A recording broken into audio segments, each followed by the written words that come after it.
Hello everyone, it's been about 10 days since I've given you an update as to what's going on at Prayertown. So the last update I showed you guys the sparks that were flying out of the sander as Ryan ground down the floor anchors. Uh, this time I've got a bunch of pictures for you. I had to deal with a leak that was coming from the foundation. Now, normally, if you have a leak in a building, it's coming from the ceiling. There's a hole somewhere, right? Well, this was the rain runoff from the ceiling was going into the gutter and then going down the side gutter and escaping on the way down and then finding a path right close to the wall, going underneath the wall and then crawling back up from the foundation. And the solution to that was to make sure that the gutters were working properly and to seal them outside the building and get the rainwater out into the gutters where it's supposed to go. And there has been a rain since and no leaking. So we fixed that one. Yay! Next, I went around shopping for the types of signs that I would like to put outside this project.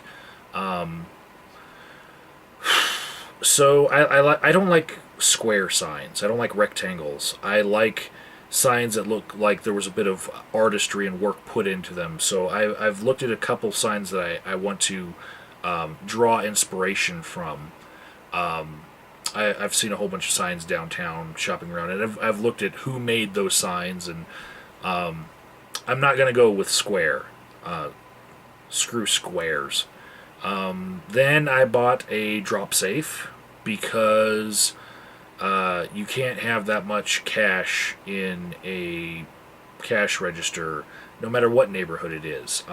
Recently, a YouTuber that's been helping me out on this project, his channel is Daxon Islander.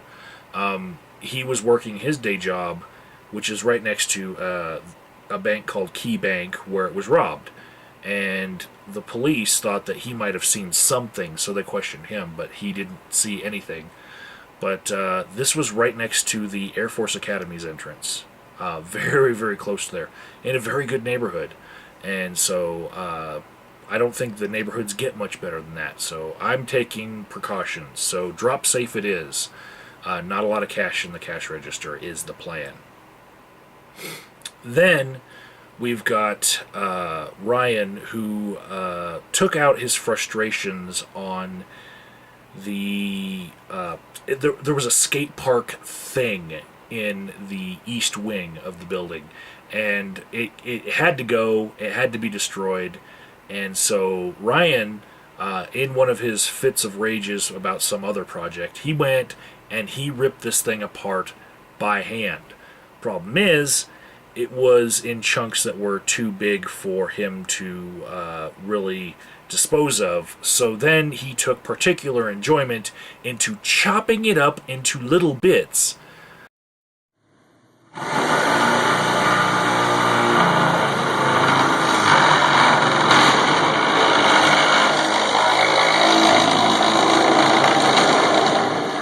And if anybody needs help hiding a body, Ryan's pretty good at chopping things up into little bits.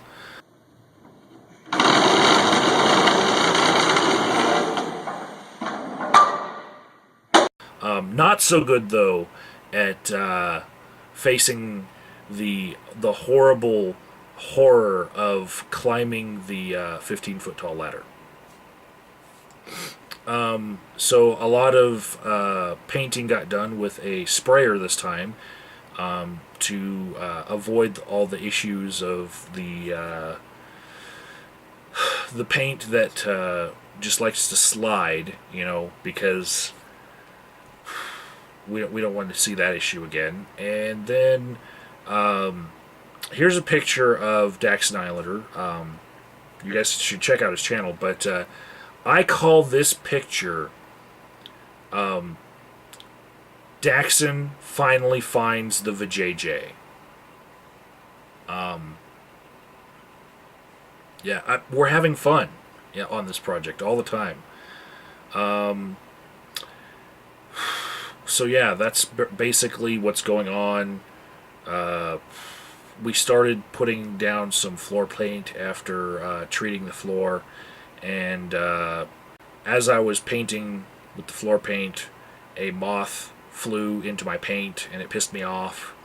I don't know if anyone's ever had that happen to them, but it just, you do so well, and then, you know, anyways, it looks like we're going to be painting, painting, painting, and painting, and that's all we're going to be doing for a while.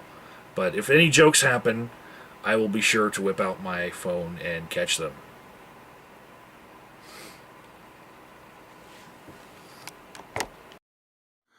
So this is the first can of floor paint.